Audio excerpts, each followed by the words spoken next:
mesti ngomong sih ke orang lain, kita mesti mencari bantuan sih ke orang lain, karena prioritasnya adalah ya keselamatan kita. Jadi kita mesti ngomong ke orang yang kita percaya lah ya gitu. Setidaknya terbuka aja dulu terhadap masalahnya apa.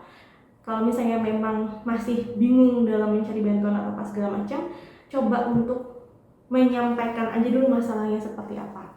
Kemudian di situ mungkin bisa menjadi salah satu panggilan darurat. Kalau misalnya emang terjadi apa-apa, ya menghubungi orang itu. Artinya di sini adalah kita mulai secara fisik ya, udah parah gitu, udah sampai mengancam keselamatan gitu. Kita harus memprioritaskan diri sendiri sih.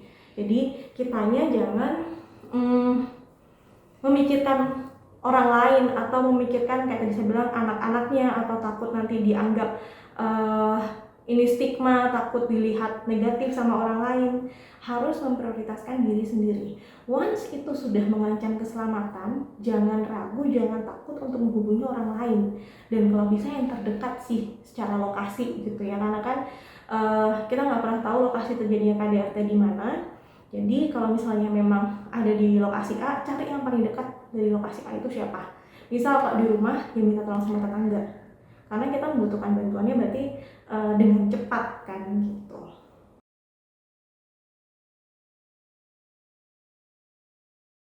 Mencegah gitu ya KDRT, yang pertama tentunya kita harus mengenali dulu nih perilaku atau sikap apa aja sih yang termasuk KDRT. Ini udah saya jelaskan di awal tadi ya, yang seksual, verbal, fisik, segala macam. Kita harus mengenali dulu. Jadi jangan sampai sebenarnya kita tuh sudah ada dalam situasi kekerasan, tapi kita nggak ngeh kalau itu tuh kita sedang mengalami kekerasan. Jadi memang kitanya harus benar-benar tahu dulu nih sikap atau perilakunya seperti apa sih kekerasan ini. Gitu. Kemudian kita terus bisa setting boundaries. Untuk kalau misalnya sudah sampai ke sini nih, apa yang harus saya lakuin. Jadi kita harus buat standar toleransinya kita lah, mau sampai mana nih gitu. Kemudian boundariesnya ini dikomunikasikan ke pasangannya. Atau kalau yang tadi saya sampaikan kan itu berdasarkan jurnal atau penelitian gitu ya, jenis-jenis kekerasan seperti itu. Tapi mungkin kalian memiliki ya mungkin trauma atau pengalaman yang mungkin bisa berpotensi menimbulkan ketidaknyamanan juga, itu kan bisa dimasukin gitu. Jadi itu dikomunikasiin ke pasangan.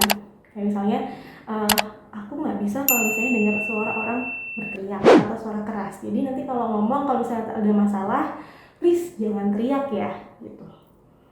Jadi itu bisa dikomunikasikan ke pasangannya. Kemudian juga KDRT kan RT-nya rumah tangga gitu ya. Jadi sebenarnya ini bisa dicegah dengan cara melakukan konseling pranikah, atau kalau misalnya sudah dalam pernikahan ya konseling pernikahan gitu.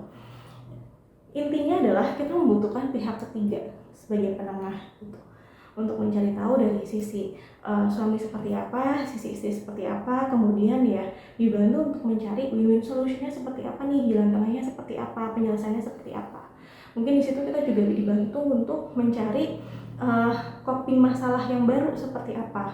Jadi supaya si penyelesaian masalahnya ini tidak dengan kekerasan juga.